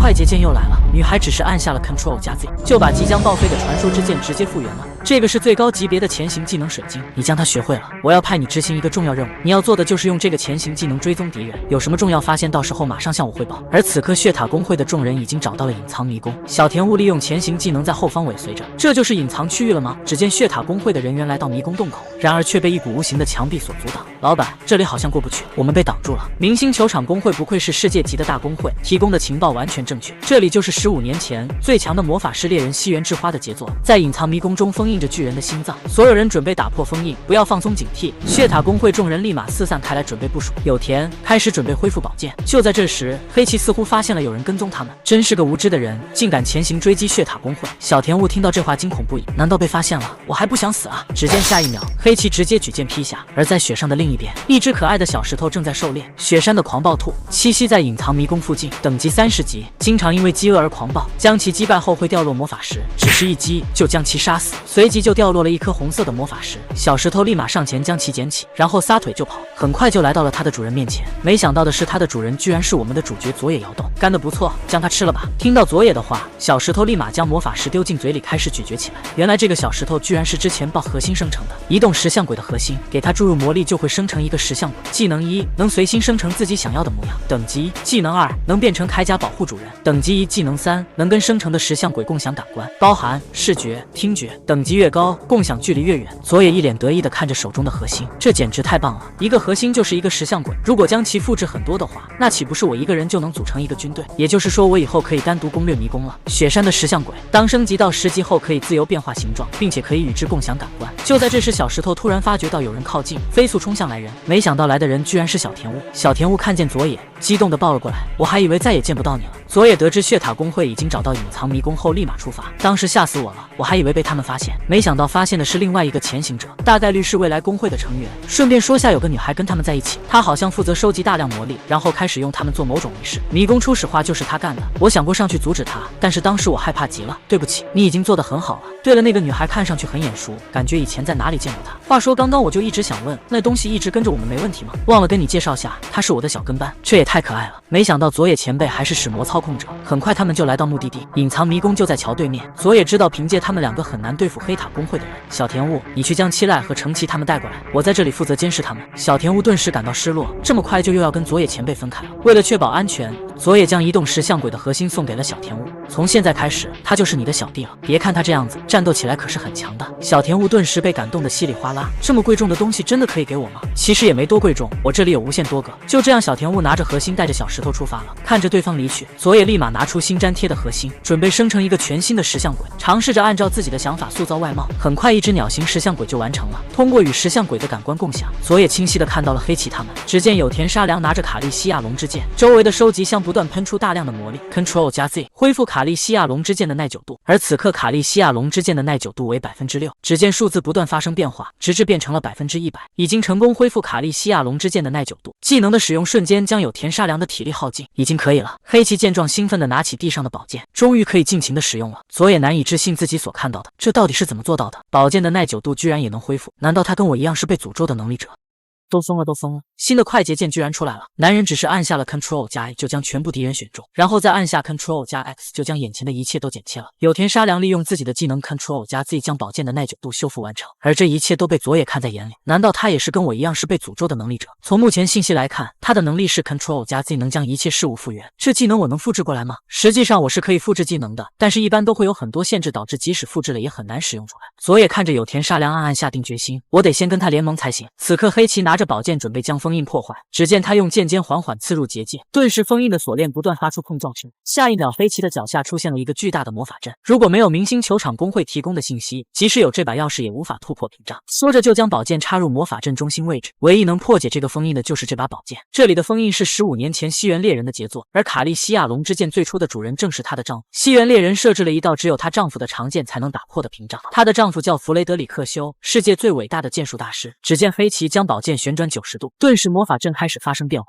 耀眼的白光从中心不断扩散开来。风中佐野的石像鬼却被这股力量给崩碎了，该死的，居然无法承受这股力量。渐渐的屏障之力开始退散，直至最后消散开来，露出隐藏迷宫的真正入口。石像鬼雪山的隐藏迷宫终于在15年后的今天重新出现了，是时候寻找我们此行的真正目标——巨人的心脏。见到对方已经进入，佐野开始犯难了，是自己孤身一人跟踪进去，还是等援军前来？而在意大利南部的 S 级迷宫中，遍地都是残肢断臂，只有一个男人完好无损地站立在一旁。你的目标不是只有我吗？为什么要将他们全杀死？如果只是干掉你，我就会变成杀人犯；但是如果将所有人都干掉，只会被认为是一场迷宫事故。下一秒，地上的男人就消失在血泊中。Ctrl 加 A， 当使用该技能的人死亡后，技能将被转移给下一个可以使用它的人。就这样，男人通过杀死对方，获得对方身上的诅咒之力。顿时，脖子处传来一股刺痛，男人的脖子处居然拥有3个沙漏印记，而红色明显是刚刚生成的。男子顿时感受到自己新获得的力量 ，Ctrl 加 A， 全部选中。顿时，现场的残肢断臂上方全都浮现出一个蓝色的倒三角形 ，Ctrl 加 X， 切割所选的目标。下一秒，面前出现一个巨大的虚空，将其周围的一切全部吞噬。这时，身后突然出现一名妖精男子，看来你的技能又进化了呢。比起一个一个的擦掉，如今范围显然扩大了许多。为了盗取诅咒技能，必须杀死对方，这让我很困难。然而，最让我火大的是，即使让我掌握了这项技能，它也不会进化。很遗憾，这是获得对方诅咒之力的唯一方法，除非你获得了 Ctrl 加 C。我们找了他10多年了，然而却没有一点消息。我都怀疑 Ctrl 加 C 是否真的存在。相信我，它确实存在我们的维度世界中。而且 Ctrl 加 F 那家伙不是正在寻找吗？相信很快就有消息了。根据我们的情报，目前已知 Ctrl 加 Z 在血塔公会中，而他们现在应该已经突破了西原猎人设下的屏障。Ctrl 加 Z 很重要，但是你必须确保获得巨人的心脏，这是非常关键的道具，它能确保你在使用诅咒之力的时候，充分发挥出其潜能。而在隐藏迷宫中，众人再次集结于此，共同探索。完全没有发现敌人的身影。他们明明进来也没多久，而且一个魔物都没发现，必须加快脚步，一定要追上他们。然而就在这时，小田雾脚下突然发出耀眼光芒，糟糕，是魔法阵！下一秒，魔法阵中的众人就消失了。事情发生的太过突然，佐野眼睁睁地看着他们在自己的面前不见了。来了，敌人找来了！对方通过 Ctrl 加 F 能精准找到被诅咒之人。佐野和众人也来到了隐藏迷宫中，然而小田雾和成崎却突然在眼前消失了。七濑和佐野着急地跑了上去，只见地面上亮起一个巨大的魔法阵，随着一道耀眼的亮光，众人瞬间也被传送到一个陌生的地方，但是却没有发现小田雾和成崎的身影。怎么会没看见他们？我们明明在第一时间跟进来的。就在这时，一个巨大魔物从天而降，就当佐野即将被吞没之时，身后的七濑立马冲了上去，对着魔物就是一刀挥去，瞬间就将其脑袋砍了下来，就这样成功化解了一次危机。为什么这里会出现恐龙类型的魔物？感觉我们被传送到一个完全不同的世界，这可能是一个多维迷宫。这不可能！我听说在15年前的大灾难中，多维迷宫全部都被摧毁，但是你又该如何解释眼前的情况呢？传送魔法阵就是多维迷宫的重要标志，它可以使不同维度迷宫产生链接，一旦魔法阵被激活，通往另一个世界的大门就会打开。这难道就是西园猎人封印此处的原因？也就是说，小田雾和成崎很有可能被传送到另一个世界。那么我们想要跟他们会合的话，只能攻略迷宫，之后一定会到达巨人心脏所在地。那就让我们开始吧。而此刻，在迷宫外面的市中心，由于迷宫爆红，导致大量的石像鬼在市区不断破坏，市民都纷纷开始逃命，只有猎人能够勉强抵挡住。但是只要不破坏核心，石像鬼就可以无限复活。而由于现实和迷宫中的魔力密度不同，魔法师很难在这释放大型魔法，导致战力严重不足。该死的佐野，现在需要他的时候居然不在。要是有他的无限魔力生成的技能，战斗就简单多了。就在光头战士危险时刻，一刀剑光划过，一名黄发男子一刀就将石像鬼劈成了2半。而男子之所以救下那名战士，是因为听到了他们的谈话。你们之前说的无限魔力生成是怎么回事？光头战士为了报答救命之恩，就将自己所知道的全部告诉了黄发男子。我从来没听过这样的技能，难道会是他吗？就在这时，2股巨大的魔力出现在协会大楼的楼顶上，居然是岛国的最强2大工会的会长。只见巨大的石像鬼朝着他们方向而去，看来只能靠我们了，再不出手可能会造成更大的伤亡。随即竹内刚就跳了下去，顺便发动了技能石之铠甲。竹内刚瞬间就被石头覆盖全身，一声巨响过后，便身后的竹内刚从烟尘中走了出来。这时石像鬼已经来到了面前，接着就势如破竹的向前冲去，而小田城也开始发力，一道魔法轰击而去，为竹内刚开辟出一条道路出来，让其顺利的来到了 BOSS 面前。只见 BOSS 对着竹内刚挥出巨大的拳头，而竹内刚不但没有躲避，还举起拳头迎了上去。BOSS 的身体逐渐开裂，下一秒就化成了碎片，露出红色的核心。我不会让那个老头把 BOSS 占为己有的。说完就将核心捏成了粉碎，成功平息了迷宫的暴动。在他们还在为此欢呼之时，之前的黄发男子已经收集到了情报。Ctrl 加 F， 目标竹内刚不会使用 Ctrl 键，不愧是岛国排名第1的工会会长，只花了几分钟就将迷宫平息了。即使他不会 Ctrl 键，但也收集到了有用的信息。我记得 Ctrl 加 Z 现在应该还在迷宫中吧，希望他别死在了里面。你敢相信，迷宫中出现了一个神秘的房间，里面站着一排巨大的雕像。为了获得巨人的心脏，血塔工会的众人来到了隐藏迷宫深处，没想到居然出现密密麻麻的丧尸。可惜在传说之剑面前都是小渣渣，黑崎只是简单挥出一剑，就将其全部消灭了。魔物已被清空，现在移动到巨人傀儡心脏的 BOSS 房间。随即众人脚下升起耀眼的白光，下一秒就来到了一个巨大的石门面前。黑崎立马拿出之前抢夺到的关键钥匙，插入大门的锁孔中。随着大门的打开，众人也走了进来。只见房间墙壁周围站着一排巨大的雕像，并未发现 BOSS 的踪迹。然而只有有田沙良感到一种难以形容的威压，让他喘不上气。难道是因为我不是猎人的原因吗？就在其中一个成员还在疑惑之时，他就被一个巨大的巴掌拍成了肉泥。其中一个雕像来到了他们面前，该死，这雕像会动，大家小心！然而已经太迟了，周围的雕像都已经包围过来，将血塔工会的众人团团围住。有田沙良被这突如其来的变故吓得动弹不得，顿时让黑崎气愤不已。你还愣在那里干嘛？赶紧使用复原技能将地上的同伴救回来。有田沙良这才反应过来自己是队伍里的奶妈，立马冲了过去，拿出背包里面之前收集的魔力装置，然而却惊讶地发现魔力正在泄露。这怎么可能？即使是高级法师也无法打破这些魔力装置上的封印，而且为什么所有的魔力都流向同一个方向？血塔工会众人已经与雕像交战到了一起，然而却明显感到不敌。黑崎连忙叫队友使用地雷对付他们，不知道发生了什么，前行技能和地雷都无法正常激活。只是一会的功夫，血塔工会的其他成员已经全部陨落。开什么玩笑？怎么会是这样？你们这些该死的石头！黑崎举起长剑，打算使用宝剑的技能，使用者没有足够魔力释放卡利西亚龙之剑的技能。提示声顿时让他傻眼了。就在黑崎还在疑惑不已时，石像的攻击已经到来了。而此刻另一边，有田沙良根据魔力的流动来到了一个平台上，只见所有的魔力都被中央的立方体吸收了。这到底是什么东西？在有田沙良用手触碰的瞬间，一颗巨大的红宝石心脏展现出来。这难道就是巨人的心脏吗？但是为什么它是在吸收魔力，而不是释放魔力？就在这时，巨人的心脏突然起了反应。有田沙良见状不妙，赶紧转头就跑，然而还是晚了。只见心脏处射出一道红色的光束，直接将他从腰部贯穿，痛苦的摔倒在地上。而这时候雕像也走了过来。就在这危急时刻，黑崎利用影子移动及时赶到，替有田沙良挡住了这次攻击。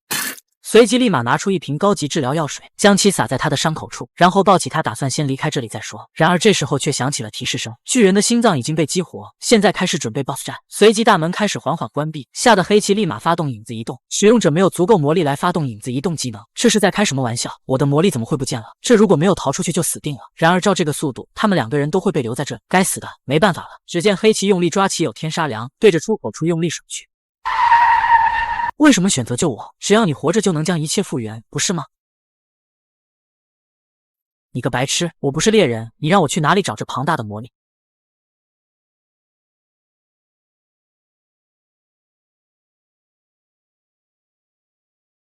来了来了，我要开始装逼了！血塔公会自信满满的来到了豹房间，然而结局却是全军覆没，最后仅有田沙良逃了出来。当他再次睁开眼睛的时候，看见佐野出现在面前，居然是这家伙！他好像能将魔力分享给他人，而佐野也正是这么做的，不断将魔力传输给他。如果有足够的魔力，你应该就能将伤势复原，是吗？有田沙良瞪大眼睛，惊讶的看着佐野，他是怎么知道我的技能的？几分钟过后，恢复伤势的有田沙良双手被束缚住，作为俘虏静静的坐在一旁。作为血塔公会的治疗师，受到了致命伤害，居然这么快就完全恢复。回去后必须好好调查下他的来历。现在该怎么办？我们好不容易打到了这里，居然连门都打不开。没办法，想从外面打开就必须要有钥匙，也就是说我们会被一直困在这里。这就是为什么那么多人失踪的原因吗？一旁的佐野其实还在纠结，我该怎么办？其实我已经复制了那把钥匙，只是我该怎么解释呢？看来只能随便编一个理由了。随即佐野将钥匙取了出来，然而就在这个时候，阿瑞斯上前用手轻轻触碰了下大门，没想到的是手臂直接穿透了进去，整个大门和阿瑞斯的长袍上都亮起了相同的符文。下一秒大门就这么被打开了，原来这长袍是阿瑞斯母亲的，她似乎能和大门产生共鸣，从而将其打开。一旁的佐野听到他们的对话，心想阿瑞斯果然是这个迷宫的关键，以后有机会一定要跟他一起来调查下这个多维迷宫。根据有田沙良的情报，众人很快就发现自己的魔力正在快速流失，魔力不断的被心脏所吸收。而这时之前的雕像再次出现，佐野立马开始施法 Ctrl 加 C 复制魔力 Ctrl 加 V 粘贴魔力，随即不断使用 Ctrl 加 V Ctrl 加 V Ctrl 加 V Ctrl 加 V Ctrl 加 V 无限粘贴，顿时无数的技能对话框充斥了整个区域，恐怖的魔力从佐野周身爆发而出，很快就充斥了整个房间，就连巨人心脏吸收的速度也赶不上产生魔力的速度。有田沙良难以置信的看着这一幕，如果将我的技能跟他的技能相结合，那么我就能让我的父母恢复了。恢复魔力的七濑立马冲向雕像，一刀就将其拦腰斩断。程启也不甘落后，举起法杖释放黑暗魔法，黑暗闪电瞬间就将最近的雕像摧毁。这时更多的雕像包围过来，程启见状更加兴奋了，就用你们来发泄下这段时间我糟糕的心情吧。说着就释放了一个巨大的黑暗魔法，瞬间就将雕像完全摧毁。而这时候有田沙良发现了黑崎的身影，浑身是伤的瘫坐在地上，只剩下了一口气。正当有田沙良准备上前救助的时候，佐野先一步走了过去，没想到你会栽在了这里。说着就拿起地上的卡利西亚龙之剑，终于将它拿回来了。果然耐久度都已经恢复了，我要怎么才能将他的技能复制过来呢？想着佐野打算先试试能不能复制黑崎的影子移动，复制失败，目标的等级高于你。就当佐野打算放弃时，目标对你有强烈的敌意。在这种情况下，您可以有两种选择来获得技能：一、杀死对方并获得对方技能；二、强行吸收目标的技能。只有当目标的 HP 低于 15% 时才行，吸收后目标将失去此技能。原来还能这样吸收技能，那如今他这状况不是就能强行吸收了？过了一会，黑崎也走了过来，你是治疗师对吧？将这家伙治好，我们有很重要的事情要问他。随即就将有田沙良的束缚解除了。随着技能的发动，黑崎的断臂开始复原，下一秒就苏醒了过来。看来我的决定是没有错的。随即黑崎双手就被束缚住，你最好给我老实点，否则别怪我不客气。明白，但是提前是我们能活着离开这个迷宫才刚刚开始。就在这时，平台上巨人的心脏再次发出耀眼的光束，黑崎见状连忙弯腰躲避，快速逃离了。而光束直直的射向了七濑，瞬间将这个区域都摧毁。小田雾见状急忙冲了过去，这时候心脏再次发出光束，直接冲着小田雾射去。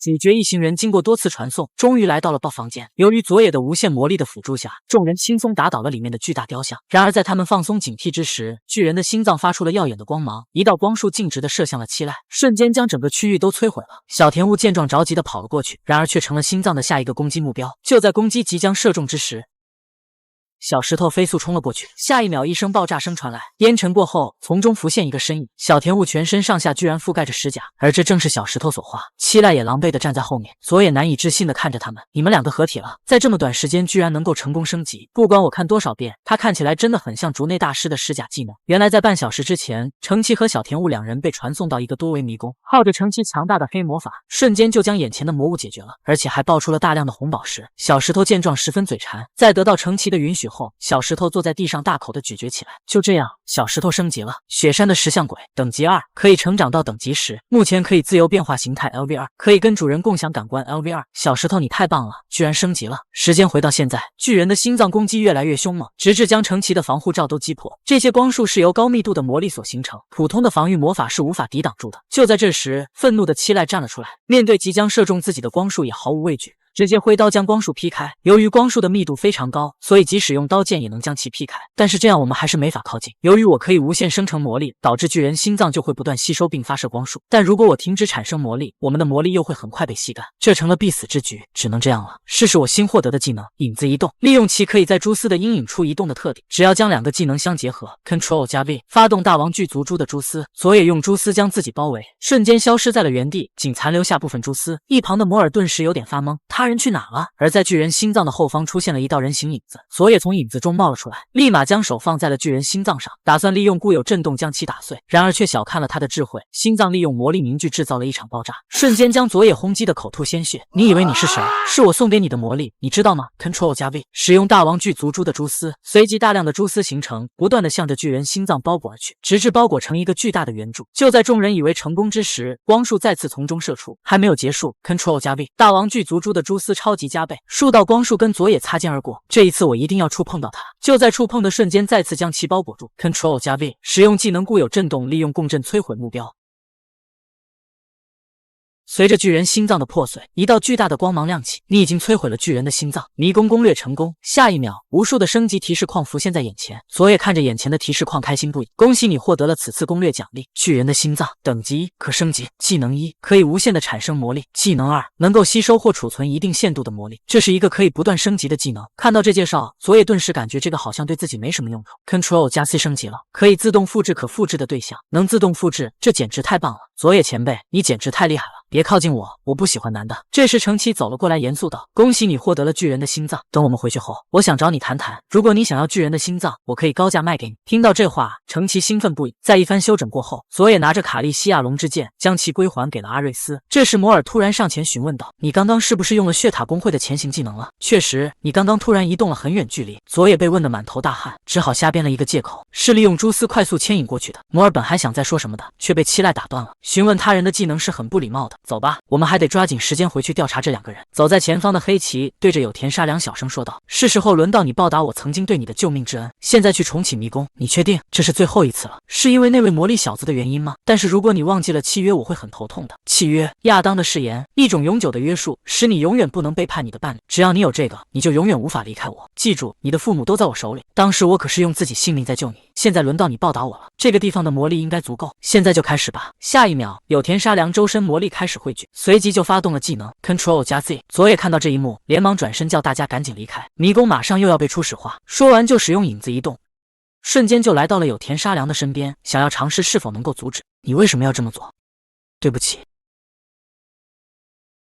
男主明明被砍成了两半，结果却再次出现在众人面前。就在刚刚佐野成功攻略了迷宫，打算和众人一起离开迷宫之时，迷宫再次被有田沙良初始化，整个迷宫开始不断发生翻天覆地的变化。成崎和阿瑞斯立马展开防护罩保护住众人，快速向着出口处飞去，在迷宫即将封闭之时顺利逃了出来，成功来到了迷宫外的城市上方。而此刻迷宫的出口也彻底关闭了。小田雾着急的大喊道：“他们都还在里面。”与此同时，迷宫内部似乎没有完全恢复成最初的样子。黑崎已经解除了束缚，拿着剑缓缓走来。这是怎么回事？迷宫没有完全重置，这家伙在我发动技能的同时将我拉了出来，所以导致重置在中途被取消了。这样啊，也没关系，反正其他人都走了，只要我能拿到巨人的心脏，一切都会好起来的。佐野愤怒地看下对方，随即打算使用大王巨足蛛的技能。然而下一秒，佐野难以置信地看着弹出的对话框，无法找到对象，这是什么意思？没有用的，因为被重置的不仅是迷迷宫，还有你。佐野听完立马换出信息面板。佐野摇头，等级1，技能熟练度 LV1，Control 加 C 和 Control 加 V 都恢复了初始化状态。等等，这个是什么？未确认对象已被复制，可以进行粘贴。下一秒，一刀剑光划过，鲜血飞溅。黑崎直接一剑将佐野砍成了重伤。再见了，臭小子！说完就一剑挥下。就在这时，另一把剑挡住了黑崎的攻击，竟然是摩尔，他也被留在了迷宫中。然而摩尔似乎不是黑崎的对手。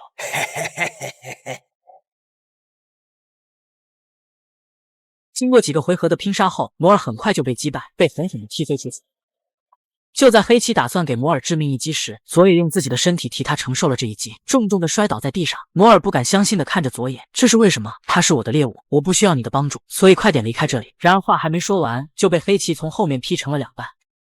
众人难以置信的看着这一幕，佐野就这么死了。我就知道，只有这家伙本身被重置，他身上的东西都还在。我现在是你唯一可以依靠的人了，别做那种表情。他之所以会这样，是因为你让他恢复了最初的状态，相信下辈子他会感谢你的。下一秒，一道剑光划过，黑崎的手腕被砍了下来，随即抱着手臂发出了痛苦的惨叫声。佐野完好无损的出现在黑崎的面前，我又回来了。原来复制体的自己居然没有被还原，在本地死亡的那一瞬间，自动发动技能 Control 加 V 粘贴自己。众人都难以置信的看着这一切，这是什么情况？我明明亲手将他给砍成了2半，你这是什么技能？你这混蛋到底是什么东西 ？Control 加 V， 大王巨足蛛的蛛丝，黑崎瞬间就被蛛丝包裹住。就当黑崎打算使用影子移动来摆脱束缚时，该技能已被移除，无法使用。黑崎瞪大了眼睛看着对话框中的提示，太多不可思议的事情发生在眼前。沙良，再来一次，再次重启。然而有田沙良如今已经不想再助纣为虐了。你难道忘记了我们的契约了吗？不想死就快点。这时有田沙良手上的契约手环发出了数道电流，似乎再不行动就会被夺取生命一般。佐野也发现了这一变化，这就是你被束缚的原因吗？一个契约手环。佐野随即来到了有田沙良的面前，抓住他的手腕 ，Control 加 C， 使用技能固有震动。下一秒，契约手环就被震碎。有田沙良心中的枷锁似乎随之被打开，从此彻底摆脱了这个男人。现在你无法命令任何人，绝望的下地狱去吧。下一秒就用影子移动技能瞬间来到黑崎的面前。佐野捡起地上巨人的心脏，为了这东西，你杀了多少人？你这样的人渣根本没有资格拥有这个。说着就用技能将巨人的心脏捏成了粉碎。你摧毁了一个高级迷宫的奖励物品，恭喜你获得了一个独一无二的宝藏。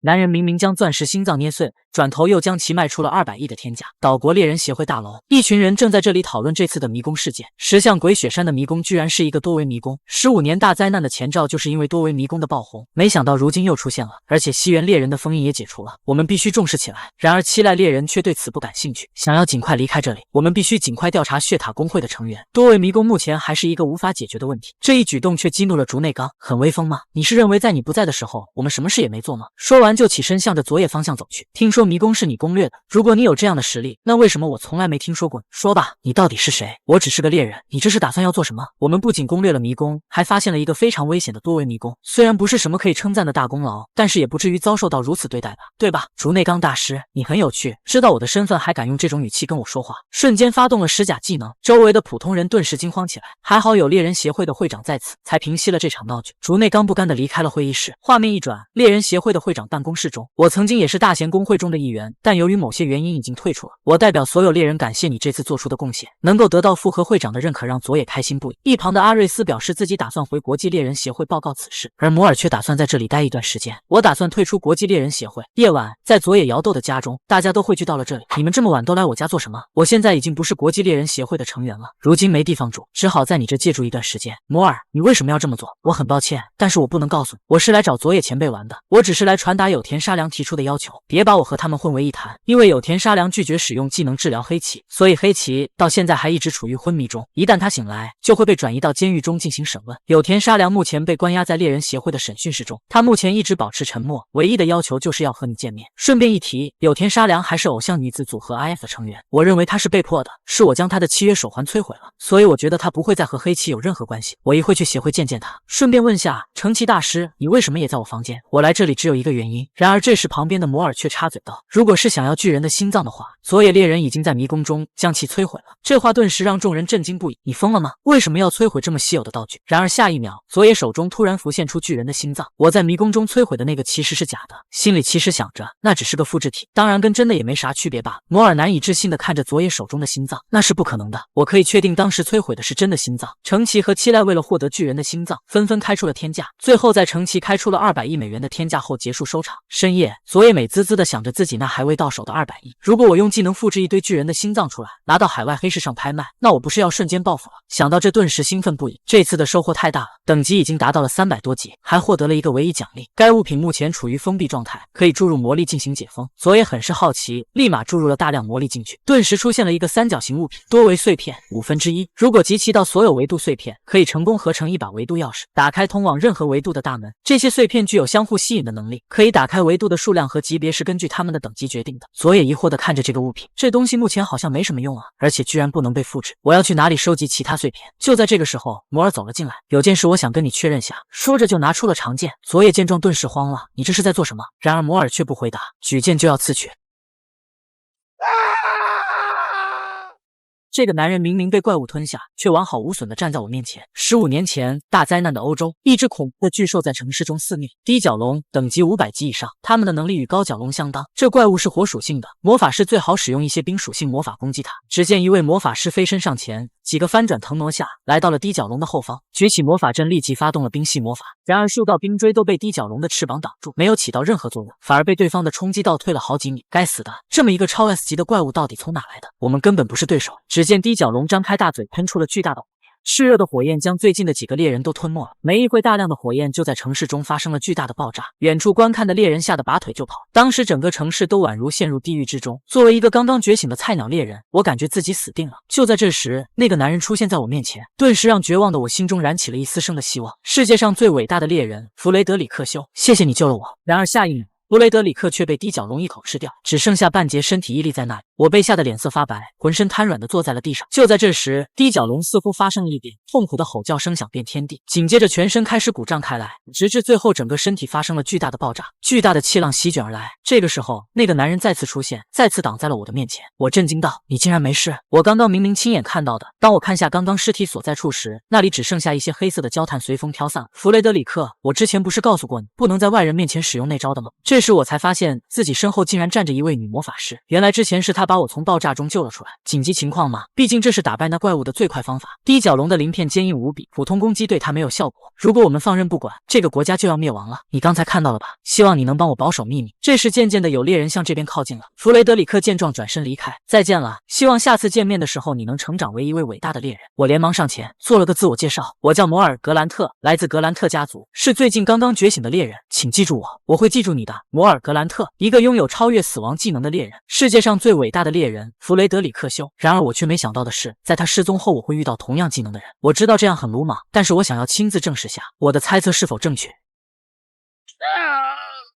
在佐野死亡的瞬间 ，Ctrl 加 V 粘贴自己，原本的尸体化成灰烬消散了。佐野重新复活，来到摩尔的身后。你为什么要杀我？摩尔松了口气，证明自己猜测是正确的。我很抱歉，但是无论如何我都想亲眼验证下这个技能。你难道就不怕你的猜测是错误的吗？我真死了怎么办？这时候小田悟出现在门口，目睹了这一幕。你为什么还在这里？真是越来越头大了。经过一番解释和道歉后，摩尔决定为了补偿佐野，他将侍奉其左右。话说真的有死而复生的技能啊，这就是为什么前辈这么强大的原因吗？顿时让小田悟兴奋不已。这事先放在一边。话说阿瑞斯，你不是回家了吗？怎么会又回来了？那是因为这个东西。佐野惊讶地看着对方手中的物品，由于多维碎片具有相互吸引的能力，而阿瑞斯在回家的路上，身上的碎片突然产生了异动，根据碎片的指引就又回到了这。佐野手上那块编号是5，阿瑞斯手上碎片编号是1。我的是摧毁巨人心脏时获得的一种独特奖励，而我这块是我母亲的遗物。根据母亲留下的笔记中记录，碎片是会相互吸引，如今得到了证实，这意味着以后会更容易获得其他碎片。顺便问一下，这个东西到底是做什么的？只要收集到全部碎片，就能合成一把次元之门的钥匙。就比如我们这次经历的多维迷宫，如果你拥有这把钥匙，就可以随意在多维空间中自由移动。也就是说，你来岛国不仅为了寻找母亲，还为了收集关于维度碎片的信息。我相信我的爸爸妈妈还活在另一个维度中，我也是这么认为的。我根本不相信他们两个会这么简单就死去。也就是说，他们现在有可能被困在另一个维度中，或者是有一个不能回来的理由。如果是这样的话，会是一个怎样的理由？这可能比15年前的大灾难还要可怕。总之，只要我们有了维度钥匙，我们就能够关闭多维迷宫，阻止大灾难的发生。但是这东西该怎么变成钥匙呢？就在这时，小石头轻轻触碰了下碎片，瞬间两个碎片的一角吸附在一起，然后开始旋转腾挪。随后就发出了一道耀眼的光芒，光芒过后，碎片完全拼接在了一起。这就是他们连接的方式吗？而且碎片间的共鸣比之前更加剧烈了。与此同时的某个地方，一个男人手拿着编号为3的维度碎片，微笑道：“看来我终于可以回家了。”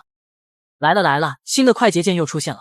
15年前的真相正在慢慢被揭开。在明星球场工会的欧洲总部，精灵男子突然发现自己手中的多维碎片发出了异动，顿时露出了诡异的笑容。看来我终于可以回家了。就在这时，身后突然出现一名白发男子。你在笑什么？血塔工会的那群家伙一直没有回复，看来任务是失败了。精灵男子看见对方，立马屈膝下跪。米凯尔先生，恭喜您终于获得了 Control 加 H 的技能，这样就能自由移动了。你在成为超越者的道路上又迈进了一步。目前我只能用它进行短距离移动，需要利用 Control 加 C 才能让它进化。请放心，这可能很快就会实现了。多维碎片刚刚产生了共鸣，应该是其中有2块连接在了一起。手中这块会告诉我们其他几块在哪里。你是说你很快你就能回家了？话说你的世界没有属于自己的维度钥匙吗？不是有的，然而现在是不可能从另一边打开次元之门的。15年前都是因为那该死的法师西元猎人，所有连接到蓝星的次元之门都被封闭了，而蓝星上的多维钥匙被分成了5块，而且被封存在了不同的地方。一旦我们集齐了这些碎片，将封印解除，次元之门将会再次打开，到时候我们可以前往我的家乡仙境。我们将打开通往神圣世界树的次元之门，这里有一个类似 Control 加 C 的奖励，如果你吸收了它，将对你有莫大的好处。听起来很不错，但这个真的是和 Control 剑一样的吗？你第一次看到我的技能的时候也很惊讶，你以为我不知道你图什么？你的家乡是精灵的国度，它的世界树几百年前就被污染了。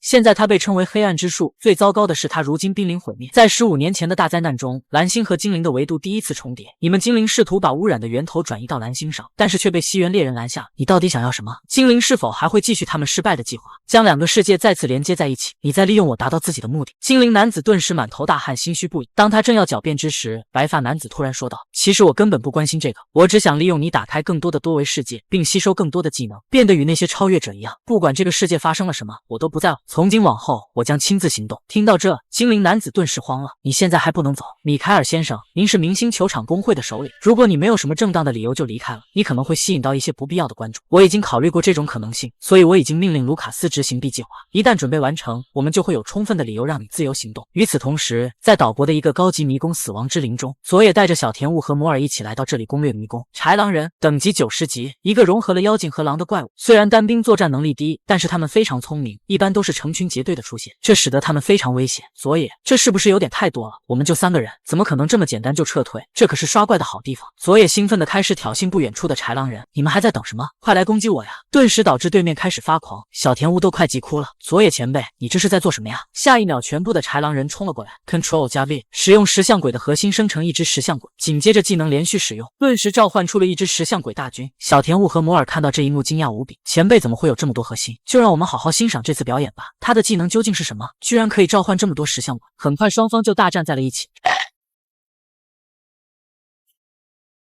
石像鬼大军势如破竹地冲了过去，瞬间就将一大群的豺狼人击飞，看起来像是一群不良少年。我的小石头一定不能学他们。很快战斗就结束了，佐野蹲下抚摸着石像鬼，辛苦你们了。说完就将他们收回，然后打开系统背包查看。我没有足够的空间去创造一个石像鬼小队，算了，不想了，是时候去见见有田沙良了。没想到你还有车。是啊，这是我爸爸买给我的生日礼物，差点忘记了，这家伙是大贤公会的太子爷。我们很快就来到了猎人协会的审讯室，只见有田沙良静静地坐在那里，他已经3天没有进食了，不管问他什么都保持沉默，只说了要见你。我们的谈话可以保密吗？很抱歉，鉴于这次调查的性质无法满足你的要求，那只能试试到时候能否使用 Control 加 Z 撤销了。佐野拿着一杯水来到了里面，口渴了吧？喝完我们再聊。有田沙良看了一眼佐野，就端起水杯大口喝了起来。你是想知道我的技能具体是什么吗？也不是什么秘密，我的技能是无限魔力生成。如果你能帮我，我将配合你调查。在那之前，我需要确认一件事：你拥有能将一切恢复的能力，它叫 Control 加 Z 是吗？是一种被诅咒的能力。我就知道我不是唯一一个被诅咒的人。换句话说，我能复制粘贴他的技能，那就意味着以后任何 Control 技能都可以被我复制粘贴。里面的对话让外面的人很是惊讶。复原、诅咒、Control 加 Z， 他们到底在说什么？真的有这样的技能吗？那个女孩的技能竟然不是治疗，而是复原。难怪卡利西亚龙之剑的耐久不恢复了。我的父母处于昏迷状态，我需要庞大的魔力来让我父母复原，而能提供如此巨大魔力的人只有你了，请帮帮我。明白了，你需要多少魔力我都能为你提供，作为交换，我需要你。说着就将手放在了对方的手铐上。外面的众人一脸疑惑地看着里面，佐野这家伙这是要做什么？下一秒一声爆炸声响起 ，Control 加 C， 复制目标的技能 Control 加 Z。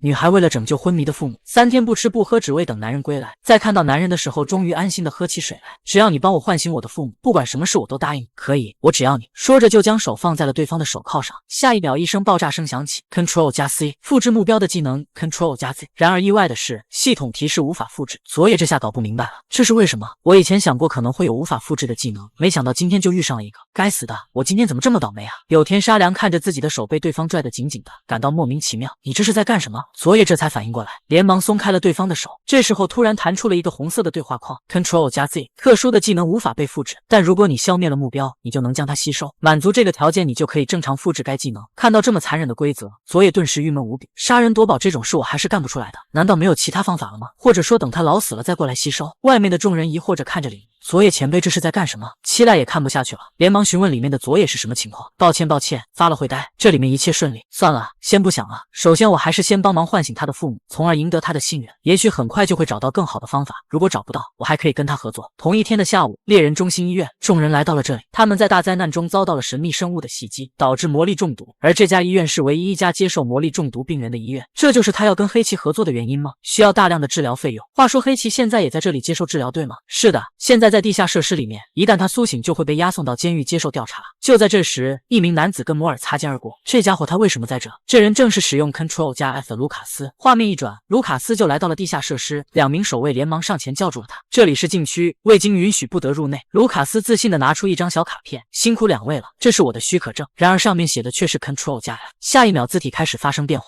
无数的黑气从中冒出，迅速袭向两名守卫，很快就将他们吞没了。经过黑气的洗礼，两名守卫被彻底控制住，成为一个无意识的傀儡。卢卡斯径直地走了进去，来到了黑气的面前，然后拿出了一个诡异的圆球，表面包裹着紫色的树叶，并不断散发出黑气。卢卡斯，有件事只有你能做到，万一血塔工会失败了，我要你将这个投放到整个京都中。卢卡斯看到这东西，本能地感到厌恶，连忙后退。这是从我家乡带过来的果实，一种受过污染的世界树果实。使用这种果实作为屏障，可以打开一个子空间。你可能不知道什么是子空间，现在就让你亲眼看看。顿时眼前的一幕让卢卡斯惊恐无比，只见精灵男子的果实已经打开，而头顶上方的空间被撕裂开来，里面露出一只恐怖的巨兽。回到现在，卢卡斯看着手中的紫色果实，那家伙是想让整个东京变成地狱啊！该死的，先救人再说，他们和我的家族关系太密切了，现在不是打退堂鼓的时候。画面来到楼上的病房中，有田沙良的父母已经被顺利复原。看到这温馨的一幕，小田雾被感动得泪流满面。看着这神奇的技能，七濑顿时有了一些想法。复原真的比最强的治疗师都厉害吗？一定要想办法将这个女孩留在协会里。话说摩尔那家伙去哪里了？医院的走廊上，卢卡斯已经将黑气唤醒并带了出来。然而就在这时，卢卡斯面前弹出了一个系统对话框，检测到附近有 Ctrl 技能的使用者。得知这个消息的黑崎很是惊讶，难道是沙良来看他父母了？别告诉我那家伙也跟他在一起。就在这时，摩尔出现在他们的后面。卢卡斯，真是你啊，差点没认出来。还有黑崎，你竟然苏醒了，所以你是为了黑崎来的吗？明星球场工会的哈巴狗，听说你退出了猎人协会，你现在在这里做什么？既然你帮他逃跑，那么你现在就是帮凶了。说着就取出了武器。我看你还是一如既往的鲁莽，你难道忘记了这里是医院吗？让我来吧，我要好好给他上一课，让他知道自己什么都做不了。就在这时，佐野利用影子移动出现在摩尔的身后。我也在这里哦，你这混蛋，那是我的技能。一旁卢卡斯的能力发出了提示，发现 Ctrl 加 C 和 Ctrl 加 V 的使用者，目标就在面前。我终于找到你了 ，Ctrl 加 C，